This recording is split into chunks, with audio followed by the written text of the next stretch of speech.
தேவி, அக்கா. தேவி இப்ப எப்படி இருக்கு? வலி குறைஞ்சிருக்கா? கொஞ்ச நேரத்துல என்னென்னமோ நடந்து போச்சு. தேவி, உன்னை கடத்தினவங்க யாரு? அடையாளம் ஏதாவது தெரியுமா? தெரியலக்கா, அவங்க யாருன்னு எனக்கு தெரியல. நான் அண்ணி அம்மா கார்ல வந்துட்டு இருக்கும்போது திடீர்னு வழி மறைச்சு அம்மாவையும் அண்ணியையும் தள்ளி விட்டுட்டு என்னை கடத்திட்டு போயிட்டாங்க. கொஞ்சம் லேட்டா இருந்தா கூட செத்து போயிருப்பேன்க்கா. தேவி, இங்க பாரு, பேச்சுக்கு கூட இந்த வார்த்தையை சொல்லாத, சரியா? நான் தான் தப்பு பண்ணிட்டேன். நான் இவளை கூட்டிட்டு போயிருக்கணும். உன்னை கொல்லணும்னு நினைக்கிறவங்க யாரு? உன்னை கொல்றதுக்கு அவங்களுக்கு எப்படி மனசு வந்துச்சு? அக்கா, எனக்கு ரொம்ப பயமா இருக்குக்கா. என் குழந்தை பிறந்து இந்த மண்ணை தொட்டுடும்ல, இந்த உலகத்தை பாத்துரும்ல. தேவி, இந்த மாதிரி எல்லாம் பேசாதன்னு சொல்றேன்ல. இந்த பாரு, கண்டிப்பா உன் குழந்தை நல்லபடியா பிறக்கும். இந்த குழந்தை உலகத்தை பார்க்கும். தோ உனக்கு நான் இருக்கேன், எழில் இருக்கான், எல்லாருமே இருக்கோம்ல. உன்னை அப்படியே விட்டுருவோமா என்ன? உனக்கு இப்படி ஒரு சம்பவம் நடந்ததுக்கு நீ உன் அக்காவை மன்னிப்பியா? அக்கா, என்னக்கா நீங்க எதுக்கு என்கிட்ட மன்னிப்பு கேட்டுட்டு இருக்கீங்க? என்ன நீங்க நல்லா பாத்துப்பீங்கன்னு எனக்கு நம்பிக்கை இருக்குக்கா.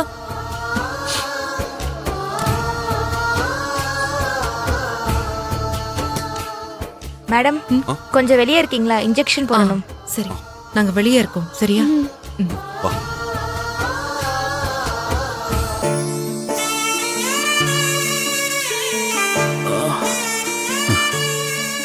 சித்தப்பா, எனக்கு ஒரு சத்தியம் பண்ண.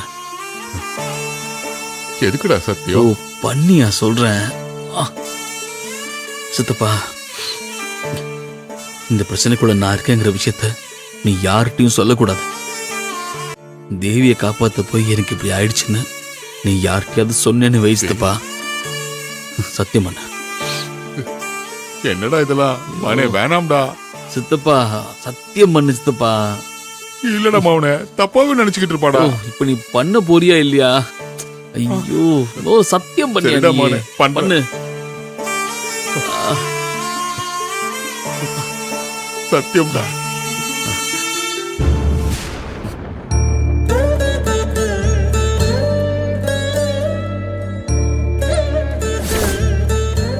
ரொம்ப தேங்க்ஸ் எழில். கயல், என்கிட்ட போய் தேங்க்ஸ் எல்லாம் சொல்லிட்டு இருக்க? நான் என்ன வேற யாரோவா? நான் உன் புருஷன். உனக்காக தானே நான் இருக்கேன். இன்னைக்கு மட்டும் நீ சரியான நேரத்துக்கு வந்து தேவியை காப்பாத்தலனா அவளுக்கு என்ன ஆயிருக்கும்னு நினைச்சு கூட பார்க்க முடியல. கொலை நடுங்குது. நீ பண்ணது எவ்வளவு பெரிய விஷயம் தெரியுமா? கயல், தேவி யாரு? நான் உயிருக்கு உயிரா நேசிக்கிற என் பொண்டாட்டி கயலோட தங்கச்சி. அப்புறம் என்ன? அந்த இடத்துல தேவி இல்ல, வேற எந்த பொண்ணா இருந்திருந்தாலும் நான் கண்டிப்பா காப்பாத்திருப்பேன்.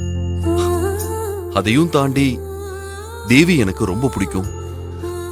அவகிட்ட ஒரு பயம் இருந்தாலும் ரொம்ப பக்குவமான பொண்ணு.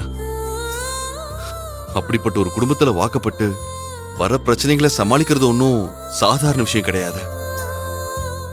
உனக்கும் என் அம்மாவுக்கும் செட் ஆகலன்னு தெரிஞ்சதும் நான் என் வீட்டுல இருந்து உன்னை தனியா கூட்டிட்டு வந்துட்டேன். ஆனா தேவியால் அப்படி பண்ண முடியாது. இத்தனை நாளா அங்கிருந்து எவ்வளவு கஷ்டப்பட்டிருப்பா, எவ்வளவு வழிகளை தாங்கியிருப்பா. உண்மையாவே இப்படிப்பட்ட ஒரு பொண்ண நான் இல்ல, அந்த கடவுளே காப்பாத்திருப்பாரு. நீ என் மேல வச்சிருக்க நம்பிக்கை போதும். தேவிக்கு இப்ப இல்ல, எப்ப எந்த ஆபத்து வந்தாலும் நான் காப்பாத்துவேன். நான் பாத்துக்கிறேன். இப்ப என் மைண்ட்ல தேவிய கொலை பண்ண முயற்சி பண்ணது யாருன்னு யோசிச்சுட்டு இருக்கேன். அவனுங்க மட்டும் என் கையில கிடைக்கட்டும். அவனுங்க என்ன ஆகுறாங்கன்னு பாரு.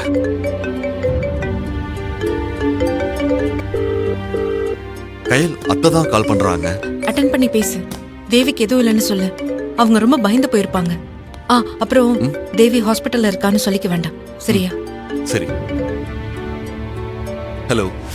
மாப்பிள தேவியை கண்டுபிடிச்சிட்டீங்களா? அவ நல்லா இருக்கால? என் பொண்ணுக்கு எதுவும் ஆகலல்ல? அவ வயித்துல இருக்கிற குழந்தைக்கு எந்த ஆபத்தும் இல்லல்ல? அத்த நீங்க டென்ஷன் ஆகாதீங்க. நீங்க பயப்படுற மாதிரி தேவிக்கு எதுவும் ஆகல. அவளை நாங்க காப்பாத்திட்டோம். என்ன சொல்றாங்க அத்தை? தேவியை பாத்துட்டாங்களா? அப்படியா? மாப்பிள இப்ப எப்படி இருக்கா? அவகிட்ட நான் ஒரு வார்த்தை பேசிக்கிறேன், கொஞ்சம் போன் அவகிட்ட கொடுங்களேன். அத்த நீங்க கொஞ்சம் டென்ஷன் ஆகாம இருங்க அத்த. நாங்க ஒரு அரை மணி நேரத்துல வீட்டுக்கு வந்துருவோம். நேர்ல வந்து பேசிக்கலாம். என்னாச்சு? தேவிக்கு ஏதாவது பிரச்சனையா? ஐயோ அதெல்லாம் எதுவுமே இல்ல. தேவி கொஞ்சம் டயர்டா இருக்கா, அதான் நான் நேர்ல வந்து பேசிக்கலாம்னு சொன்னேன். சரி சரி, நீங்க சீக்கிரமா வந்துருங்க. ஆ. தேவியை காப்பாத்திட்டாங்களாம், கூட்டிட்டு வீட்டுக்கு வராங்களா? ஓகே அத்தை, கடவுளே, தேவி கொண்டு ஆகாது, பயப்படாதீங்க.